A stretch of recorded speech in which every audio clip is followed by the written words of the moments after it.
bribe the right politicians in the right order at the right time. You can trade the nuclear warheads for medicine, and it's not even a crime.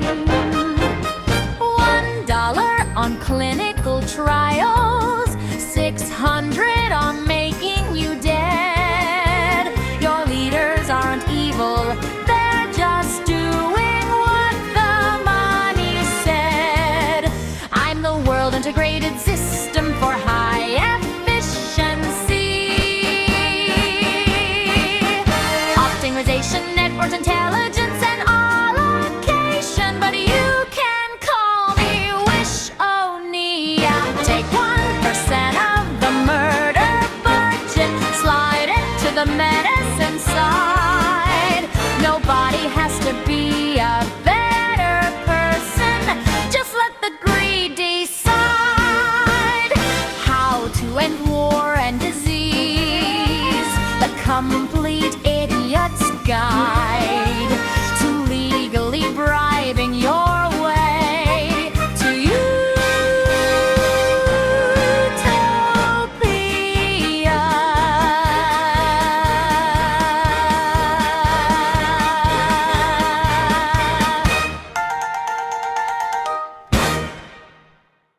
Remember when your grandparents funded World War II by buying war bonds? They got roughly 3% returns and a world without Nazis, mostly. Good deal. You're doing the same thing, except instead of buying bonds to kill Nazis, you're buying bonds to kill diseases. War bonds, but backwards. The core problem: good ideas die in committee. Here's your species' fun puzzle. You know how to save millions of lives. You can measure exactly how many. You have the money. You don't do it. Not because your politicians are evil, because your system is built so that politicians maximize re-election, status, and post-office careers, not humans continuing to exist. Bureaucracies maximize budget and turf, not speed of treatments. Lobbyists maximize client profits, not global welfare. You don't fix this with awareness campaigns. You've been raising awareness for decades, and everyone is still dying, but they're dying aware, so that's nice. You don't fix it with white papers. Politicians use white papers to stabilize wobbly tables. You fix it by changing what self-interest points at. On Wish-O-Nia, we used something very similar to bootstrap the whole transition 4,297 years ago. We don't need them anymore. People do useful things because they're useful, which I realize sounds made up until you thought washing your hands sounded made up until 1847. The point is, you need them now. This chapter describes how to legally bribe your politicians into doing the right thing. Incentive Alignment Bonds, or IABs, a financial instrument for paying for better governance without technically paying politicians, giving money to governments, or going to prison. Your 1% treaty isn't constrained by physics, biology, or money. It's constrained by politics, which is like being constrained by your dog's opinion on quantum mechanics, except your dog can veto legislation. No politician wants to be the one who cut the military, even by 1%, even if that 1% cures cancer. The attack ads write themselves. Senator Johnson voted to weaken America. Your system does exactly what it's incentivized to do. It's not broken. It's working perfectly at the wrong thing. The fix? Tell every politician on Earth, vote for a 1% style reform and you get better re-election odds and a Goldman Sachs board seat when you retire. No backroom deals, no suitcases of cash, just a standing public rule. Do the objectively good thing and the world systematically rewards you. Nobody has to become a better person. The money just circulates until diseases stop existing. How IABs work. 4 steps. Not charity, doesn't scale. Not lobbying, slot taken. Not paying politicians, illegal, slot also taken. You work with the primates you have, not the primates you wish you had. Step 1, pick a measurable outcome. Measure funding flows, not health outcomes. You can't attribute a treatment breakthrough to any single country's funding, but you can measure % of military spending redirected, total dollars contributed, and politician votes on treaty passage. Health improvements justify the policy. Funding flows are the scoreboard because that's what politicians actually control. Step 2. Raise capital. Investors buy IABs. Capital sits in a trust. It pays out if and only if public good targets are hit. Same structure as green bonds and catastrophe bonds. Step 3. Reward your politicians indirectly. When a politician votes for a 1% style policy and funding actually flows, public good scores rise, published by independent rating orgs. Electoral support increases. Independent campaigns favor high scores. Post-office opportunities unlock. Fellowships, boards, speaking circuits. No money flows to politicians. See why this isn't bribery. What flows is reputation, electoral advantage, and career advancement. Step 4. Watch self-interest do the rest. Your politician's utility function is roughly U equals P of re-election plus career advancement plus post-office income plus legacy. IABs make supporting 1% equivalent policies strictly increase all 4 terms, no altruism required, maximize personal payoff, and reduce suffering become the same action. You've tricked your leaders into saving lives by making it the selfish thing to do. The 3-layer architecture, how to not go to prison. You cannot legally say, support bill number XYZ1231 and get paid. That's bribery. But you can create a system where politicians who support a class of pro-social policies systematically get more of everything they want. The trick? Rule-based, universal, announced in advance. Layer A. Scoring. Data only. An independent org assigns each politician a public good score based on votes, sponsorship, and funding flows. Scores cover a policy class, any greater than or equal to 1% military to health reallocation, not a specific bill. Public, rules-based, non-partisan. See the Senator Smith example for how scores translate to concrete payoffs. Layer B. Electoral benefits. Separate actors. Independent PACs and 501c4s commit in advance to favor high-scoring politicians. The goal is to make the public good score as influential as Moody's credit ratings or NRA grades. Moody's can downgrade a country and suddenly borrowing costs spike. NRA grades already determine which politicians get funded. Same gun, different target. Layer C. Post-office careers, the Goldman Sachs board problem. Foundations and think tanks set eligibility rules. Public good score above X gets you WHO boards and Aspen fellowships. Below X, you're explaining at dinner why you voted against curing diseases. The revolving door, but spinning toward saved lives instead of toward whoever paid the most lobbyists. Legal entity separation. The scoring layer is a 501c3 research organization that handles metrics, dashboards, and public data, but cannot support or oppose candidates. The electoral layer consists of 5014s, PACs, and super PACs that make independent expenditures for high scores, but cannot coordinate with candidates. The post-office layer involves foundations and think tanks that set eligibility criteria, but cannot condition grants on specific votes. 3 separate entities that definitely don't coordinate, but somehow all reward the same behavior. Your species invented this structure. It's genuinely one of your better ideas, which is a low bar, but still. Why this isn't bribery? 4 reasons your lawyers will stop hyperventilating. No one is paid to break a duty. Do your job better, and we'll tell everyone you did. That's a performance review, not a bribe. Rules are universal and ex ante. Same rules, all politicians, all parties, announced publicly in advance. No envelopes in parking garages. No money goes to politicians. They benefit indirectly, better scores, electoral support, nicer career options. This is how democracy was supposed to work before your species broke it. Scores are based on public voting records.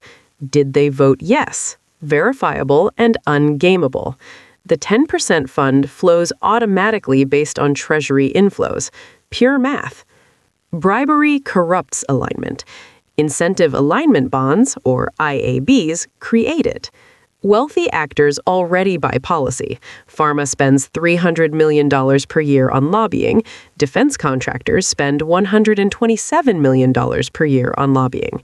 The question isn't, should money influence policy, but can you point the money at welfare instead of warfare? IAB funders will have more influence over which public goods get prioritized. So does the Gates Foundation over malaria. The difference is that IABs are transparent, measurable, and auditable. Most lobbying satisfy 0 of those criteria. Worked example: how Senator Smith votes yes.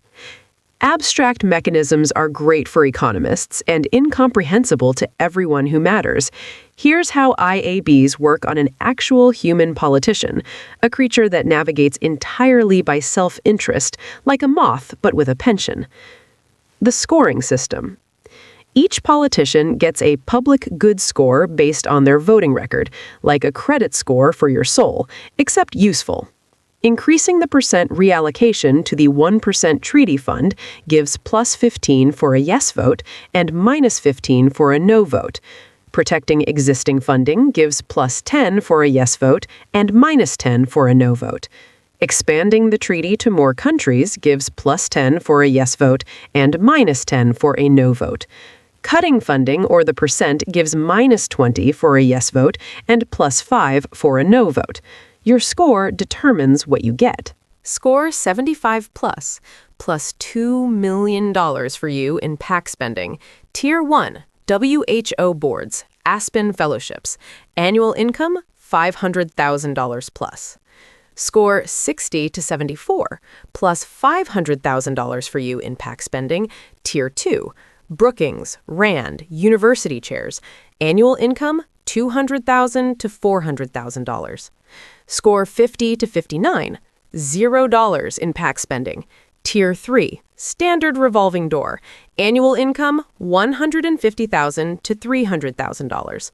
Score 40 to 49, $500,000 to your opponent. Tier 3, annual income, $150,000 to $300,000. Score under 40, $2 million to your opponent. Tier 3, annual income, $150,000 to $300,000. In short, high scorers get millions in PAC support and access to the best post office careers. Low scorers watch that same money go to their opponents. It's like a video game skill tree, except the XP comes from not killing people. The setup. Victory Incentive Alignment Bonds, IABs, have raised $1 billion from investors who want 272% returns. That money has funded a referendum showing 70% of Americans support reallocating 1% of military spending to pragmatic clinical trials. A lobbying campaign that's converted several military contractors. They did the math on their own mortality, and mortality lost. The public good scoring system described above, tracking every federal legislator. Senator Smith, Republican from Texas, is up for re-election in 2026. The 1% Treaty Implementation Act is coming to a vote. Her current stats: public good score, 45, below Senate median of 52. Current probability of re-election, 55%. Expected post office tier, 3. Expected post office income, $200,000 per year. The old calculus, without IABs. If she votes yes, attack ads claim Smith voted to weaken America. Defense contractors fund her opponent. There is no immediate upside. Benefits arrive in 10 years. If she votes no, she is safe from military lobby attacks. Defense contractors fund her. The status quo is maintained. Costs arrive never. Expected utility of no vote. Utility equals 0.55 times office plus $200,000 per year times 20 years plus medium legacy. Result? Vote no, obviously. The new calculus with IABs. If Smith votes yes, vote record plus 15 points, major treaty vote. New score, 45 plus 15 equals 60, rising to 72 with the early supporter multiplier. The scoring system rewards politicians who vote yes before the outcome is certain. Probability of re-election goes from 55% to 62%. Score boost plus $500,000 in independent support. Post office tier moves from 3 to 2, with path to tier 1 if she becomes a champion. Expected post office income goes from $200,000 to $300,000 per year. If Smith votes no, vote record minus 15 points. New score, 45 minus 15 equals 30. Probability of re-election drops from 55% to 48%. Score penalty plus $2 million goes to opponent. Post office tier, stuck at 3. Attack ads funded, Smith voted against the cure your family needs. The math at the moment of the vote. That's a 14 percentage point swing in re-election odds and plus $2 million in lifetime post office earnings. These numbers improve further after the treaty passes. See post-treaty table below. Result? Vote yes. The math changed. What actually happens? Pre-vote. Smith's staff models the yes vote, resulting in a score jump to 72 and a 7-point rise in re-election odds. Lobbying meeting. The military lobby's threat is empty because 3 major contractors already support the treaty, with returns of 272%, beating 8%. Campaign finance. Health advocacy super PACs have committed $50 million nationally, earning her $500,000 in independent support at score 72 that a no vote would send to her opponent. Constituent mail. Since 70% of Texans voted yes in the referendum, voting no means explaining why you think they're wrong about not wanting to die. The vote. Smith and 50 others vote yes, and the bill passes the Senate. Post-treaty. After the treaty passes and public support solidifies, Smith's numbers improve beyond the initial vote day projections. Her score climbs from 72 to 78 as she co-sponsors expansion legislation and the early supporter multiplier compounds. That pushes her into Tier 1 territory. The public good score went from 45 to 78. The probability of re-election rose from 55% to 68%. Independent support went from 0 to $3 million. Her post office tier improved from Tier 3 to Tier 1. Post office income increased from $200,000 per year to $500,000 per year. Every metric jumps. Her score increases by over 70%, re-election odds climb 13 points, she gains $3 million in independent support, and her post office income more than doubles. Smith wins re-election comfortably, joins the WHO Advisory Board, chairs the Aspen Health Initiative, all because she did math instead of listening to lobbyists. Politicians can count. They just need something worth counting. The revenue split. Incentive alignment bonds raise the capital and align the politicians. Treaty revenue splits 3 ways. 10% to investors, $2.72 billion, 10% to political incentives, $2.72 billion, and 80% to the part that actually funds treatments, $21.8 billion.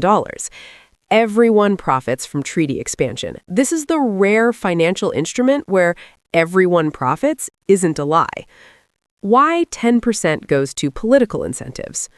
Your 1% treaty is the proof of concept. The end game is redirecting most of military spending to health. That doesn't happen automatically. Without sustained political pressure, your treaty stalls at 1% forever, like every other agreement your species has signed and then quietly forgotten about. The 10% allocation creates a political ratchet that only moves one direction, At the 1% treaty level, bondholder payouts and political incentives are each $2.72 billion per year, while research funding is $21.8 billion per year. Politicians are rewarded for passage. At a 5% treaty level, bondholder payouts and political incentives are $13.6 billion per year, research funding is $108.8 billion per year, and the defense industry pivots to health. At the 10% treaty level, bondholder payouts and political incentives are $27.2 billion per year, research funding is $218 billion per year, and war becomes economically obsolete. At the 50% treaty level, bondholder payouts and political incentives are $136 billion per year, research funding is $1.09 trillion per year, and global transformation occurs. At the 100% treaty level, bondholder payouts and political incentives are $272 billion per year, research funding is $2.18 trillion per year, and full redirection is achieved. The pattern is simple. Every expansion multiplies the political incentive budget, the research funding, and bondholder payouts. Support pragmatic clinical trials would become the single most profitable opinion a politician can hold. That's how you change what politicians believe. Make the belief profitable. The bondholder constituency. Incentive alignment bonds, or IABs, create the defense lobby's mirror image, a permanent class of wealthy investors whose income scales directly with treaty expansion. At 1%, bondholders collect $2.72 billion per year. At full redirection, $272 billion per year.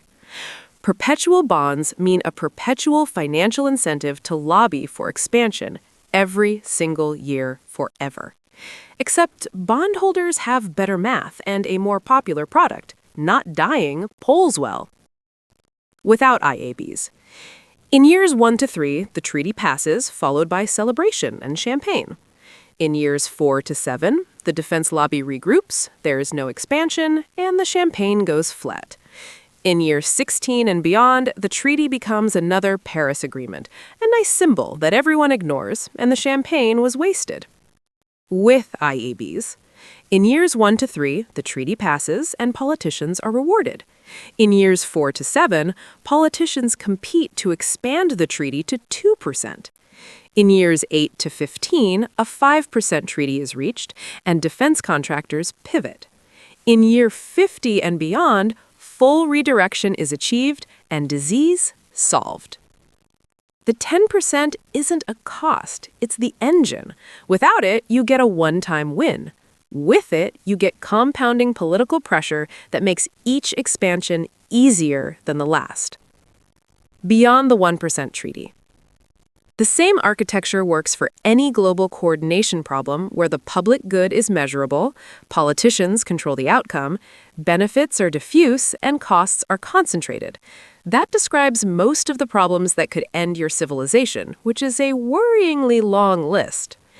In the domain of climate, using United Nations Framework Convention on Climate Change, or UNFCCC, emissions data, IABs make it career optimal to vote for emissions cuts. In the domain of nuclear, using Strategic Arms Reduction Treaty, or START, warhead counts, IABs make it career optimal to say, I reduced our arsenal. In the domain of pandemic, using World Health Organization, or WHO, Joint External Evaluation metrics, IABs make it career optimal to say, I funded preparedness. Same pattern every time. Existing metric, scoring system, electoral support for high scorers, cushy jobs for leaders who governed well. See the academic paper if you enjoy equations. For investors. The sections above explain why incentive alignment bonds, or IABs, work. The sections below explain why you should buy them.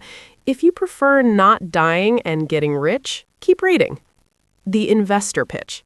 A financial instrument that generates massive returns while accidentally curing diseases as a side effect, like a hedge fund with a conscience, except the conscience is also profitable. What you're offering investors: 272%, which beats everything except insider trading and certain federal crimes. The money never stops. No maturity date. Bondholders get paid until the sun explodes or humanity achieves immortality, whichever comes first. Bet on the immortality thing. That's what the bonds are for. The perpetuity math. Victory incentive alignment bonds never mature. They just keep paying. Forever. You calculate lifetime value using the perpetuity formula, which is finance speak for money printer that never stops. Total value equals annual payment divided by discount rate. Even if you're extremely pessimistic, if you are mildly skeptical with a 3% discount, the total lifetime value is $90.7 billion, and your $1 billion becomes 90 times your money.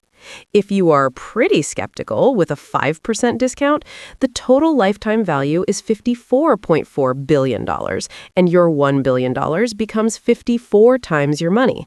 If you are very skeptical with a 10% discount, the total lifetime value is $27.2 billion, and your $1 billion becomes 27 times your money.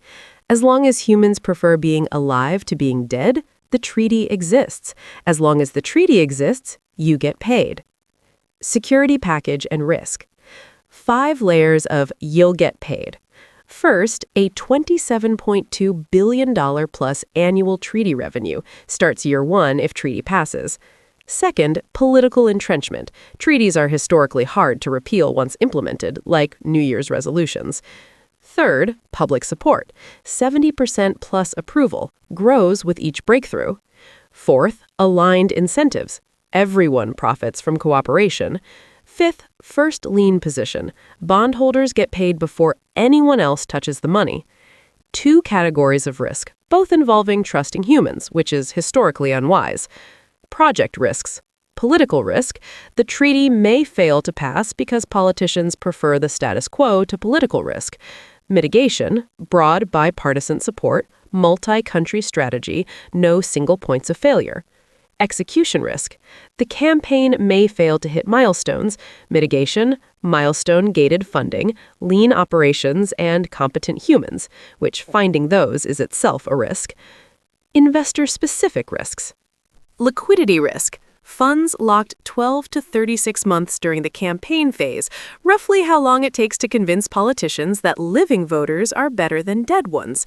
Mitigation. Secondary market trading after lockup. Timeline risk. Politicians could take longer than projected. They are famously slow at everything except accepting donations.